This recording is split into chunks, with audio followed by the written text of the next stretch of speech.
많은 새 중에서 까치를 우리는 길조라고 부릅니다. 아침에 까치가 울면 좋은 일이 있든지 반가운 손님이 찾아올 것이라고 이야기를 합니다. 반면에 까마귀는 흉조라고 합니다. 그런데 사실은 이 흉조인 까마귀가 어미에게 효도를 잘 하는 새로 알려져 있습니다. 어미 까마귀는 새끼가 태어나면 한 번도 먹을 것을 물어다 주지 않는다고 합니다. 새끼 까마귀들은 스스로 먹을 것을 찾아 자랄 수밖에 없습니다. 하지만 어미 까마귀가 늙어 날개털이 빠져 날지 못하게 되면 어미로부터 아무런 은혜도 입지 못한 새끼 까마귀가 먹을 것을 가져다가 어미를 봉양한다고 합니다. 여기에서 반포지효라는 말이 나왔습니다. 예로부터 우리나라는 효사상을 강조했습니다. 자녀가 부모에게 효를 다하는 것은 사람이라면 마땅한 도리였습니다. 이 효의 중요성은 역사적으로도 증명하고 있습니다. 조금 바꾸어 말하면 노인을 공경하는 것이 우리 사회에 있어서 중요하다는 겁니다. 과거에 징기스칸에 의해서 그 당시 세계가 통일되었습니다. 그들은 빠른 말을 타고 기습 공격에 능한 사람들이었습니다. 그래서 저 중원에서 시작해서 사방으로 그 영토를 넓혀가게 되었습니다. 그들의 공격력이 최고조에 이르게 되자 이 몽골 사람들은 그들의 민족이 더 발전하기 위해서 학습 하나를 만들어냅니다. 그것은 나이 들고 병든 노인들을 가져다가 버리는 일이었습니다. 머물 사람들은 유목민들이었습니다. 그러므로 이곳저곳 떠돌아다니면서 사는 사람들이니까 불이 있고 물이 있는 곳을 따라서 한 주 혹은 한 달을 주기로 떠돌아다니기 때문에 이 나이가 들고 힘들어하고 병든 노인들은 매우 귀찮은 존재들이었습니다. 그러니까 데리고 다니는데 짐이 되는 사람들이었죠. 특별히 이곳저곳을 다니면서 나라를 정복해야 했는데 빠른 말을 타고 달려들어서 예상하지 못한 순간에 습격을 해야 되는데 도리어 자신들과 함께하는 노인들은 그런 것에 방해가 되는 것이었습니다. 그래서 몽골 사람들은 더 많은 땅을 지배하기 위해서 더 국력을 강하게 하기 위해서 노인들이 일정한 나이가 들면 굶어 죽게 하거나 땅속에 묻거나 광야에 가져다가 버리는 노인 유기제도를 만들었습니다. 그런데 놀라운 일이 벌어졌습니다. 병들고 지치고 잘 따라오지 못하는 사람들을 만약에 버리고 나면 훨씬 부담이 적어져서 나라가 강력해질 줄 알았는데 사람들 사이에서 질서가 없어지기 시작하는 겁니다.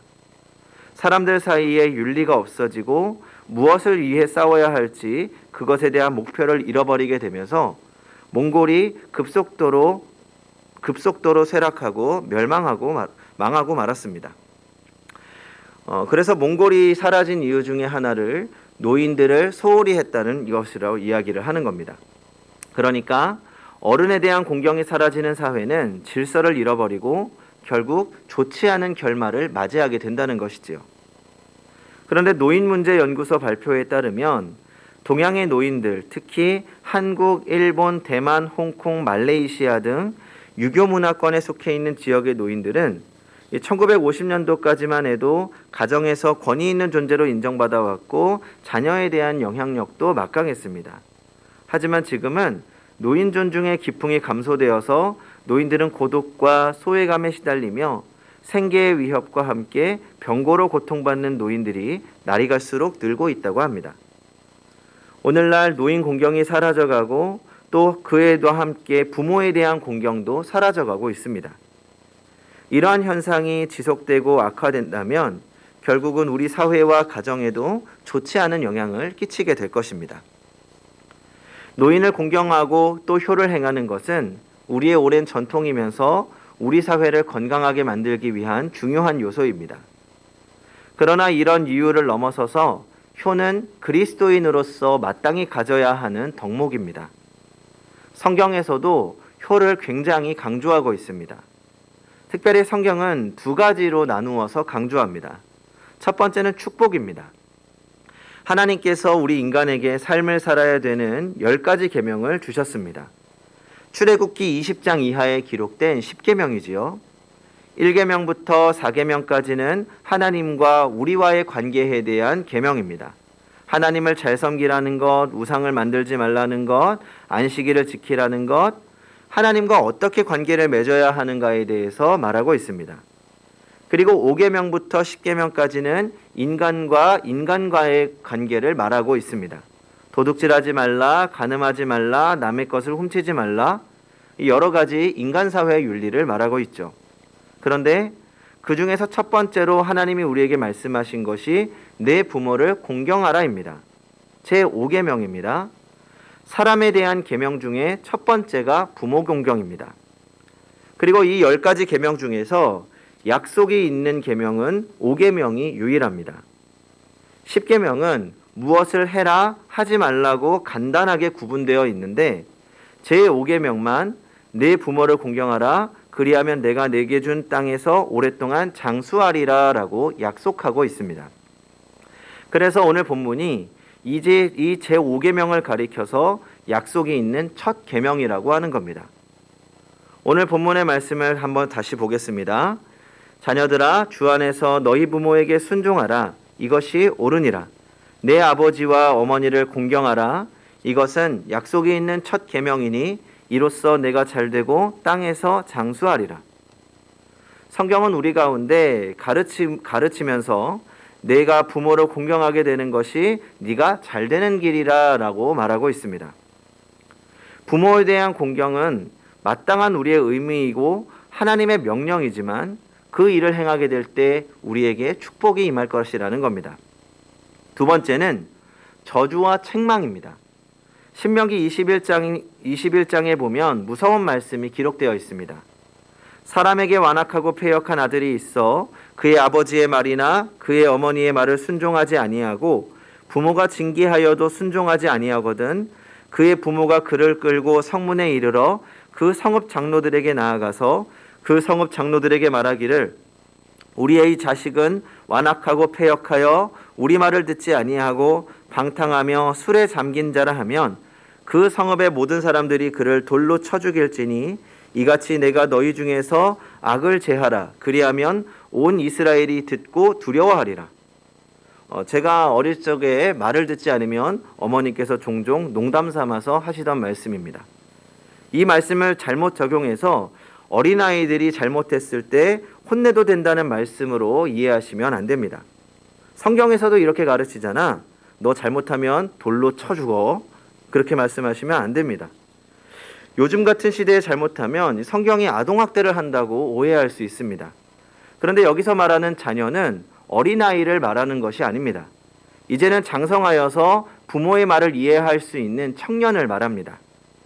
이제는 충분히 부모를 이해하고 바르게 살아가야 되는데 자녀를 위하여 권면하는 부모의 말을 듣지 않고 도리어 부모에게 해를 끼치는 자녀들에게 경고하는 말씀입니다. 이렇게 성경은 강력하게 부모의 권위를 인정합니다. 10계명 중에서 그래서 27장 16절에 부모를 경홀히 여기는 자, 부모를 거역하는 자는 저주를 받을 것이라고 성경이 말씀하고 있습니다. 이와 같이 강력하게 성경은 우리에게 부모를 존경하고 그분을 귀하게 여기라고 말하고 있습니다. 그리고 주님은 부모를 공경하는 자에게 축복하신다고도 말씀합니다. 그러므로 우리 모든 성도들은 약속이 있는 첫 계명을 잘 지키며 하나님의 은혜와 축복 가운데 거하시기 바랍니다. 그러면 우리가 어떻게 하는 것이 부모를 잘 섬기는 일일까요? 우리가 예수님을 통해서 우리가 닮아야 하는 효의 모범을 구체적으로 살펴볼 수 있습니다. 우리 예수님도 효도하는 분이셨습니다. 성경을 보면 그 부모를 사랑하는 분이었고 그 부모에게 최선을 다한 분이라는 것을 알 수 있습니다. 성경은 예수님의 구속 사건에 대해서 기록하고 있기 때문에 예수님의 가정사에 대해서는 별로 기록하고 있지 않습니다. 예수님의 구속 사역에 초점이 있기 때문입니다. 하지만 단편적으로라도 예수님의 가정사에 기록된 말씀들을 보면 예수님은 3가지 방법으로 부모님에게 효를 행한 것을 볼 수 있습니다. 첫 번째는 부모를 순종하여 받드셨습니다. 누가복음 2장 51절입니다. 예수께서 함께 내려가사 나사렛에 이르러 순종하여 받드시더라. 그 어머니는 이 모든 말을 마음에 두니라. 성도 여러분, 부모님에게 드리는 우리의 가장 첫 번째 교훈은 그분의 말씀에 순종하는 것입니다. 그분들의 말씀을 존중해 드리는 겁니다. 잘 들어드리라는 것입니다. 자녀보다 학식이 떨어지고 시대가 뒤져서 엉뚱한 말을 하고 모르는 말을 하실 수도 있습니다. 했던 말을 하고 또 할 수도 있습니다. 그럼에도 그런 부분들을 무시하거나 면박해서는 안 된다는 겁니다. 존중히 여기고 그분들을 공경하는 본을 보여야 하는 겁니다. 오늘 말씀을 묵상하면서 사실 저는 개인적으로 참 회개를 많이 했습니다. 오늘뿐만 아니라 어버이 주일 설교를 준비할 때마다 회개를 하게 됩니다. 저에게 가장 안 되는 부분이기 때문입니다. 얼마 전에 오랜만에 어머니와 커피를 마시면서 이야기를 나누었습니다. 오랜만에 커피숍에서 모자간의 즐거운 시간이었죠. 그런데 어머니가 길을 가다가 사람들이 길게 줄을 서 있는 모습을 보면서 어머니가 섬기는 교회에도 사람들이 줄을 설 정도로 많이 왔으면 좋겠다라고 지나가듯이 말씀하시는 겁니다. 그런데 제가 그 말을 듣고 저도 모르게 이렇게 말했습니다. 엄마, 그런 교회론이 문제야. 사람들을 자꾸 교회에만 오게 하고 교회 안에만 있게 하려고 하는 게 오늘날 한국 교회를 망친 거야. 급발진한 거죠. 그랬더니 어머니가 그런 의미로 말한 것이 아니라 그냥 그랬으면 좋겠다는 마음이 들었다고 말씀하시는 겁니다. 그리고 집에 와서 제가 설교를 쓰는데 자꾸 생각나는 겁니다. 내가 왜 그렇게 말했을까? 내가 왜 그랬을까? 그냥 들어드리면 되는 건데 그냥 어머니 말씀하셨을 때 그래, 엄마 교회에 나중에 사람들 많이 오면 좋겠다. 줄 서면 좋겠다. 그렇게 거들어드리면 되는데 내가 뭐가 잘났다고 그런 소리를 했을까 싶은 겁니다. 그러니까 생각해보니 최근 코로나를 겪으면서 나름 저 스스로 교회론에 대한 많은 고민을 해서 더 그랬던 것 같습니다. 사실 어머니가 하셨던 이야기, 제가 더 어렸을 때 사역을 하면서 많이 했던 이야기거든요.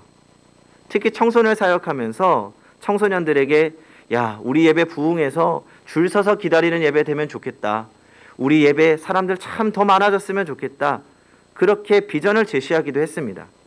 물론 지금도 그런 마음이 있습니다.